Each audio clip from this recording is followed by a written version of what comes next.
Topic is incarceration and social justice. And of course, we're talking to the Metropolitan Council person of Nashville, Tennessee, Jerry Maynard. And of course, Jerry, let us continue our conversation, give you an opportunity over the last 10 minutes to sort of freewheel it with us and give us some information that you think that we ought to have, you see, because you know what we need to know. Well, Dr. Haynes, I appreciate this opportunity to talk. Social justice and incarceration is all linked, and as we talked about, it's all connected. Housing and where you are housed and whether you have transportation, access to public transportation, to jobs, to schools, to healthcare, it's connected. If you look at healthcare disparities, when you send a child to school and that child is malnutrition, or that child is sick, or that child does not have primary health care, or the parents are sick or grandparents are sick, that impacts on that child's experience. When you have adults who don't have jobs, when you have adults who don't feel like they have a hope for a job, that's connected. When you don't have economic development, which is job creation in a particular setting, if you don't have affordable housing, that's right. It all connects to social injustice. It all connects to incarceration of our young men and women. It all connects to men and women engaged in destructive behavior. It all connected to them joining gangs. See, you have to deal with all those aspects. You can't just have police officers going around arresting people. You really have to deal with job creation. You have to deal with education and the dropout rate. You have to deal with health care. And you have to deal with housing. And also what is important is you have to give people hope. Good. President Barack Obama's election was mind-blowing because it gives people hope that if Barack Obama could be the first African-American president, then I can achieve anything. Good. And it opens your mind and gives you hope. And I think it's going to give hope to just a generation of people to say, if Barack Obama can do it, then I can become whatever God has for me, and believe that they are no longer limited. All right. Right? Limited by racism, limited by sexism, limited by where their neighborhood is. This is a man that grew up with a single mother. So we can't say that because I grew up in a single mother household, or the project or whatever, I can't achieve. So that's the greatest thing about Barack Obama, is it gives hope to so many people. And so it also makes us accountable. And I was going to say to you in the last segment, thank God for this opportunity. We have to look at not only Barack Obama getting elected, but now it is important for us who are elected at local office to be accountable, to look at why do we still have healthcare disparities? Why do we still have a high dropout rate among African-American males? Why do we still have joblessness the way it is? What are we doing for economic development in our cities? What are we doing for affordable housing? And if you're an elected official, and we see that things aren't getting better, it may be time for you to move on. Or it may be time for us to elect somebody else, because under your watch, things aren't getting better. And so I'm encouraging young people to get involved in politics. I had some seminars back in 2006 and 2007, 35 and under, where I taught Politics 101, where I was trying to train young people to run for office, to run for council, to run for countywide office, run for state representative, run for an office so that you can make a difference to change the lives of people in Davidson County and in the state of Tennessee. It's no longer good enough to say, I want to be reelected because I want to be reelected. Or don't run against me because I want to get reelected. That's not good enough. We want to know, what's your record? What have you done? What have you produced? Whose life have you changed for the better? That's why we should reelect you. And you shouldn't reelect me, Dr. Haynes. You shouldn't vote for me if I'm not producing. You better believe it. So I'm not just looking and celebrating Barack Obama as president.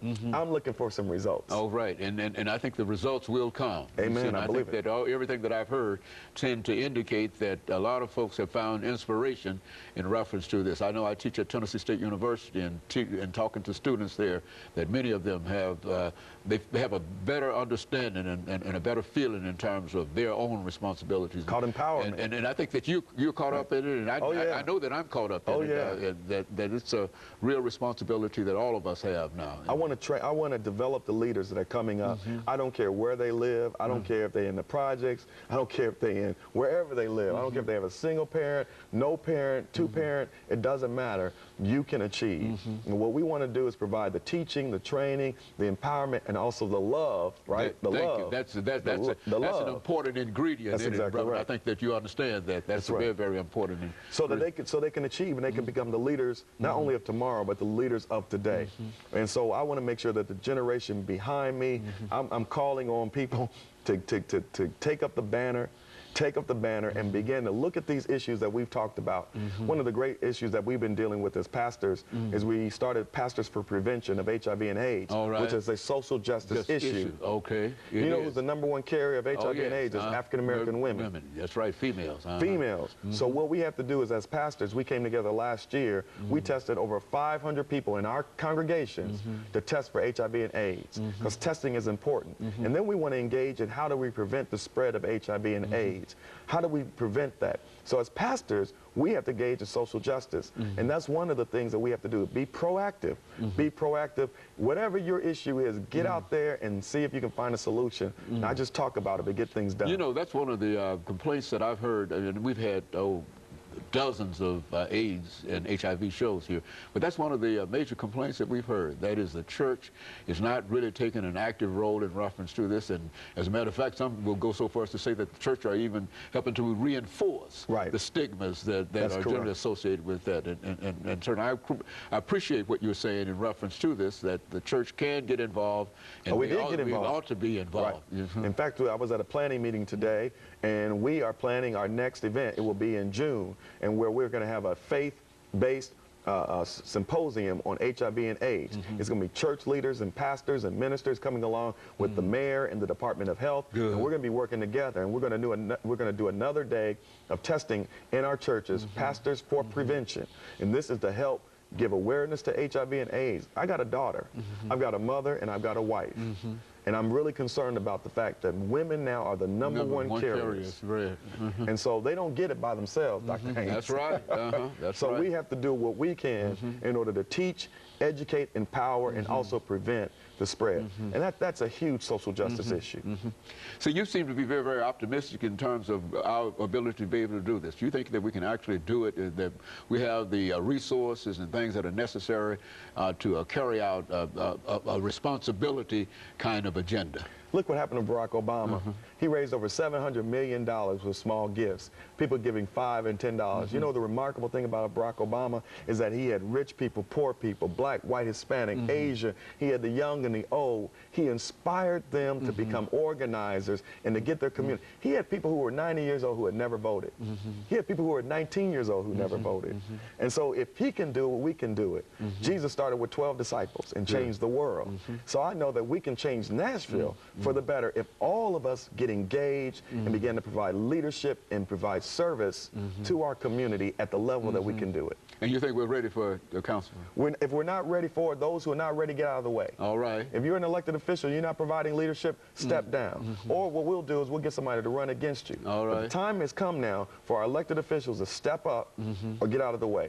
It's time for our pastors to step up and to lead and to take on this banner of social justice, take on the issue of incarceration. Okay, very good. And of course, we've got about 2 minutes, and that gives you 2 minutes to sort of summarize some of the things that you're planning on doing and some of the things that you'd like to see done during your administration over the entire city area. Sure. My agenda is this. It's to have an affordable housing ordinance, and we will deal with affordable housing. It is also to deal with healthcare disparities and support Metro General Hospital that provides healthcare for those persons who can pay and those persons who cannot pay. We need to support. That's a social issue. That's a moral issue, supporting Metro General Hospital. The other thing I'm dealing with is to decrease the dropout rate among African-American males, to provide mentoring and programs for them, to deal with those persons who've already been to jail, make sure they don't go back to jail to the prodigal son.